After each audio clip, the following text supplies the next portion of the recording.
Hi everybody, Deb Tucker here from Studio 180 Design. Welcome to another Thursday Tips and Tricks. Today I'm going to share with you how you can make yourself an ironing surface just like the one that I use when I do all my pressing and my piecework. We've talked a lot over the course of the last couple of months about, stitching skills and measuring skills and marking skills, but pressing is something that's critical to getting good results when you're doing piecework. And what you need to do is to make sure that the pressing surface you work on is very hard and very flat. You're never going to get good results if you're working on a pressing surface that's mushy or that's lofty. So here's how you can make a small portable pressing surface that you can take with you to a retreat or to a camp if you happen to be going on vacation this summer. And let me show you how we get started. The first thing you're going to want to do is head to your local Home Depot, Lowe's, hardware store and get yourself a pre-cut board. That makes it really easy. This one is 12 inches by 24 inches. It's a 1/2 inch wide piece of birch plywood, and I like this one a lot because it's nice and smooth. It's not necessarily finished on the edges, but it's pre-cut and it doesn't cost very much money. This next thing you're going to want to do is to get yourself some 100% cotton batting. That's what we're going to use to layer on the board between that and our canvas or our duck cloth. And make certain that when you get your batting, that it is truly 100% cotton. Make sure when you purchase your fabric for the covering that it also is 100% cotton. What we don't want to do is have any polyester in our products because they can melt.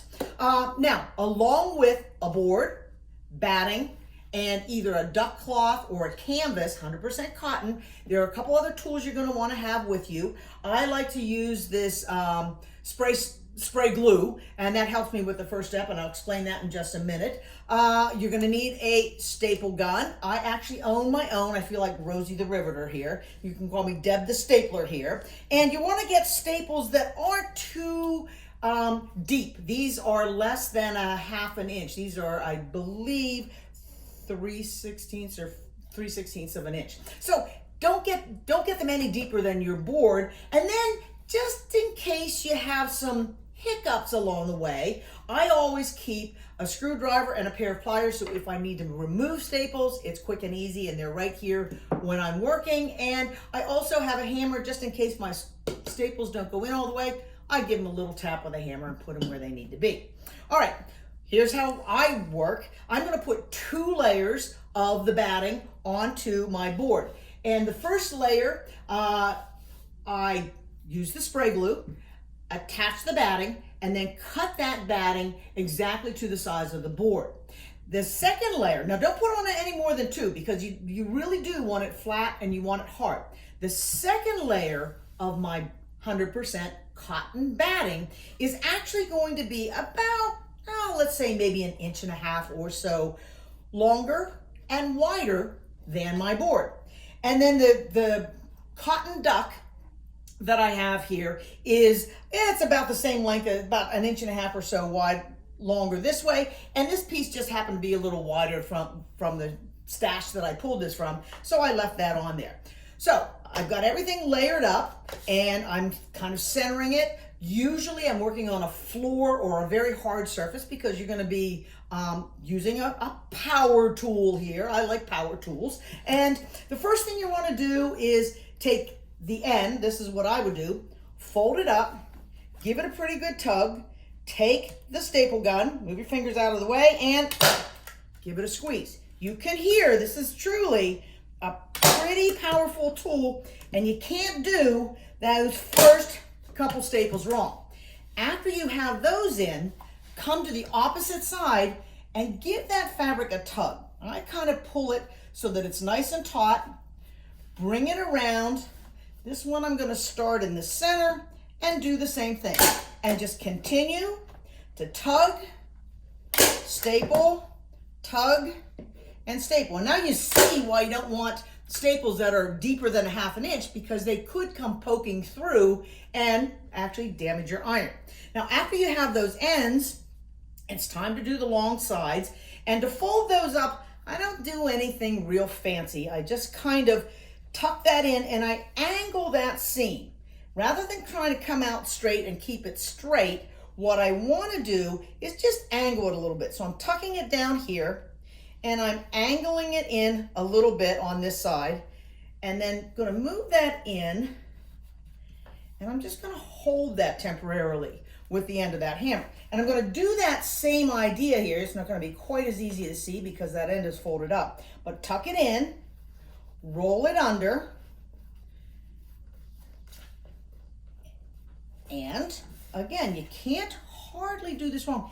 This is just an okay is good enough. But once I get it where those ends are pretty smooth there, I generally, again, start in the middle, give it a good pound. Now that nail went in fine, so I wouldn't need to use that hammer. But I'm going to come back over here, do the same thing, come back over here, tuck that under just a little bit more, right up there, and give it another hit with the staple. And you know, I'm going to do exactly the same thing on the other side, add a few more staples in between there, and you can see when you're done, you're going to have a beautiful, flat, portable ironing surface that's nice and hard, and it's going to give you those press seams that we want when we're doing our machine piecing. And you know, those steps that I did on this little board are exactly the same thing that I did on my 2 foot by 5 foot board. And you know, I have a friend, Diane, who is one of the makers of contributors to these quilts that you see behind me, who uses a hollow core door. So hers is even wider and longer than this, and then she uses that as her ironing surface. It makes it great to be able to iron full lengths of fabric or big quilts when they're finished. And you know, I'm going to give a little shout out.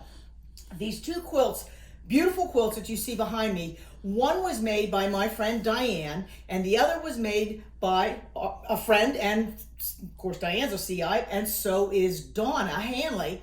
And they challenged each other over the course of one summer to pick a tool and work to create a project using all of the different tools from the Studio 180 design lineup. Now, this was a couple years ago, but I think these are amazing.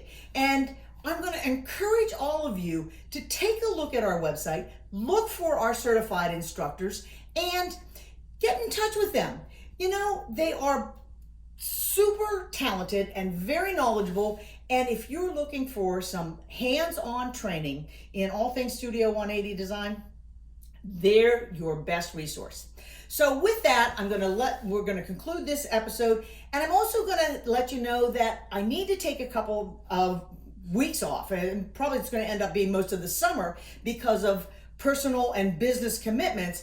So I won't be seeing you for tips and tricks till probably the fall. And to make sure that you don't miss any episodes, make sure to join our newsletter. And when we get up and running again, we'll see you at that time. Thanks, everybody. Have a great summer, and I'll see you in the fall. Bye.